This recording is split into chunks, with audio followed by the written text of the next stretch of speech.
नमस्कार, बहुत बहुत स्वागत है आपका। इस वीडियो में बात करने जा रहे हैं रिया चक्रवर्ती की, जिनको लेकर के एनसीबी की तरफ से एक बड़ा शपथ पत्र जो भेजा गया है कोर्ट को, जिसमें यह बताया गया है कि इन्हें किसी भी कीमत पर आप जमानत मत दीजिएगा, ना इनको ना इनके भाई शोविक चक्रवर्ती को, क्योंकि ये सिर्फ ड्रग्स को कंज्यूम नहीं करते थे, बल्कि जैसा पहले भी एनसीबी की तरफ से कहा गया था कि ये ड्रग्स सिंडिकेट का हिस्सा है पूरा का पूरा। ये सिर्फ ड्रग्स अपने लिए नहीं रखते थे, बल्कि इनके हाई सोसाइटीज में भी कनेक्शन है, और इन हाई सोसाइटीज में कनेक्शंस के जरिए अगर ये जमानत पर बाहर जाती हैं या इनके भाई बाहर जाते हैं तो निश्चित तौर पर ये चीजों को बिगाड़ सकते हैं, फाउल प्ले कर सकते हैं, अपनी तरफ चीजों को कर सकते हैं, या वो जो सबूत है उन्हें पूरी तरह से डिस्ट्रॉय कर सकते हैं। इसी वजह से हमने आपको पहले भी बताया था कि कैसे सेक्शन 27A जो है वो रिया चक्रवर्ती की जमानत के आगे सबसे बड़ा अड़ंगा है, सबसे बड़ी दीवार है, क्योंकि जब तक आप पर्सनली कंज्यूम करते हैं उसकी सजा महज 1 साल की है अगर आप पर्सनल कंज्यूम कर रहे हो ड्रग्स को। लेकिन अगर कहीं आप इसकी ट्रैफिकिंग करते हैं, जो वर्ड जो शपथ पत्र में लिखा गया है, जो वानखेड़े साहब ने, एनसीबी के जो वहां के जोनल डायरेक्टर हैं, उन्होंने जिस तरह से अपने शपथ पत्र में लिखा है कि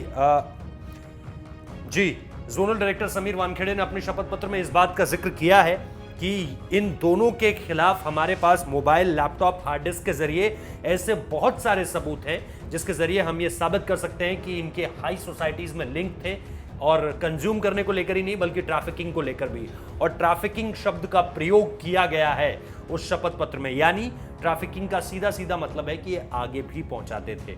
ये एक तरह से मीडिएटर्स का काम करते थे, एक तरह से ब्रोकर्स का काम करते थे। तो इस तरह की चीजें अब सामने निकल कर आ रही हैं, और ऐसे में अब रिया चक्रवर्ती को जमानत मिलेगी, इसकी उम्मीदें उन्हें तो छोड़ ही देनी चाहिए।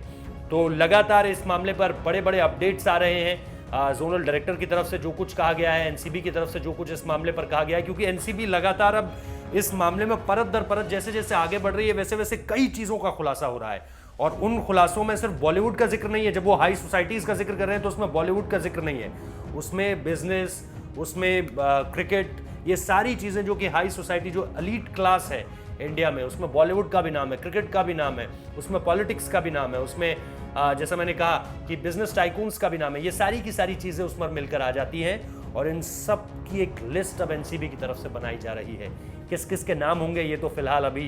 नहीं पता चला है, लेकिन बहुत बड़े बड़े नाम अलग अलग क्षेत्रों से सामने निकल कर आ सकते हैं। लेकिन फिलहाल एनसीबी ने जो ये कहा है कि जमानत किसी भी कीमत पर ना दी जाए, ये अपने आप में बहुत बड़ा डेवलपमेंट है इस खबर को लेकर। और रिया चक्रवर्ती की जो मुश्किलें हैं वो दिन ब दिन, जैसे जैसे एनसीबी एक दिन और नई जांच सामने लेकर आती है, उनकी मुश्किलें और बढ़ती चली जाती है। और उनकी नहीं बल्कि वो जो तमाम लोग जो रिया के साथ इस पूरे के पूरे मसले पर जुड़े होंगे, चाहे जिनके नाम आ चुके हैं, जिनकी गिरफ्तारी हो चुकी है या फिर जिनकी होनी है, उन सब का दिमाग इस वक्त पे घूम रहा होगा कि आखिर हो क्या गया है ये। तो परत दर परत चीजें निकलकर सामने आ रही हैं, हम आपको हर अपडेट देंगे इस खबर से जुड़ी हुई। फिलहाल इस वीडियो को देखने के लिए बहुत बहुत शुक्रिया। लाइक कीजिए, शेयर कीजिए, चैनल को सब्सक्राइब करना मत भूलिए। बहुत बहुत शुक्रिया।